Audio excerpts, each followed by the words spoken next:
ভয়াবহ বন্যার পানিতে ভাসছে ১২ জেলার বিস্তীর্ণ অঞ্চল। মানবিক বিপর্যয় দেখা দিয়েছে দুর্গত অনেক এলাকায়।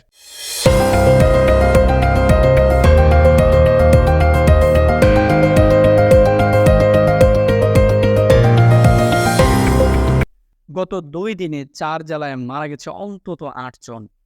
টানা ভারী বর্ষণ ও ভারতের ত্রিপুরা রাজ্যের উজান থেকে নামা ঢলের পানিতে বাংলাদেশের বন্যা পরিস্থিতির চরম অবনতি হয়েছে।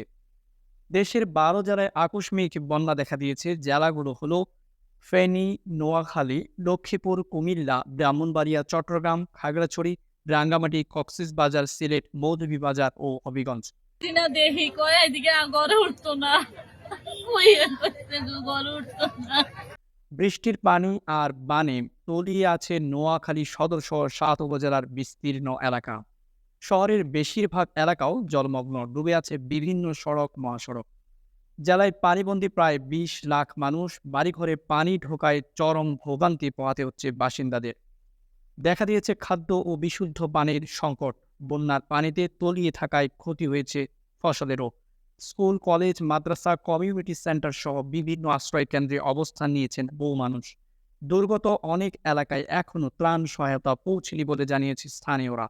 কুমিল্লার সদর, দক্ষিণ চৌদ্দগ্রাম, নাঙ্গলকোট, আদর্শ সদর ও বুড়িচং উপজেলার বেশিরভাগ এলাকা তলিয়েছে বানের জলে। গত রাতে বুড়িচং উপজেলার বোরচুরিয়ায় গোমতী নদীর বাঁধ ভেঙে নতুন করে প্লাবিত হয়েছে অনেক এলাকা। চৌদ্দগ্রামের ঢাকা চট্টগ্রাম মহাসড়কে পানি ওঠায় ব্যাহত হচ্ছে যান চলাচল। প্রচণ্ড পানি এবং পানির স্রোত। মানুষজন এভাবেই দৌড়ে দৌড়ে রাস্তা পার হচ্ছে। দুর্গত অঞ্চলের মানুষের দিন কাটছে চরম ভোগান্তিতে। বিভিন্ন শিক্ষা প্রতিষ্ঠানকে আশ্রয় কেন্দ্র হিসেবে ঘোষণা করা হয়েছে। সেসব জায়গায় আশ্রয় নিয়েছেন বহু মানুষ। চট্টগ্রামের ১৬টি উপজেলার নিম্নাঞ্চল ভাসছে বানের জলে। সবচেয়ে বেশি খারাপ অবস্থা হাটহাজারী ও ফটিকছড়িতে। যে জায়গাটিতে অবস্থান করছি চট্টগ্রামের ফটিকছড়ি নাজিরহাট সীমান্ত এলাকা, হালদার সীমান্ত নিকটবর্তী নতুন ব্রিজ সংলগ্ন একটি জায়গায় একটু আগে দেখেছিলাম ভাঙন। এখন এই ভাঙনের পরিস্থিতি আরো ব্যাপক আকার ধারণ করেছে। আপনারা দেখতে পাচ্ছেন ভাঙন কবলিত এলাকাটি। ইতিমধ্যে সাধারণ মানুষরা এখানে ঘিরে রেখেছে। এখানে আসলে পানির এত বেশি স্রোত, পানি ঢুকে পড়ছে লোকালয়ে। হালদা নদীর বাঁধ ভেঙে হাটহাজারীর নতুন নতুন এলাকা প্লাবিত হয়েছে। নিরাপদ আশ্রয়ের খোঁজে ছুটছেন দুর্গত এলাকার মানুষ। সেনাবাহিনী, নৌবাহিনীর পাশাপাশি বানভাসী মানুষের পাশে দাঁড়িয়েছে বিভিন্ন স্বেচ্ছাসেবী সংগঠনও।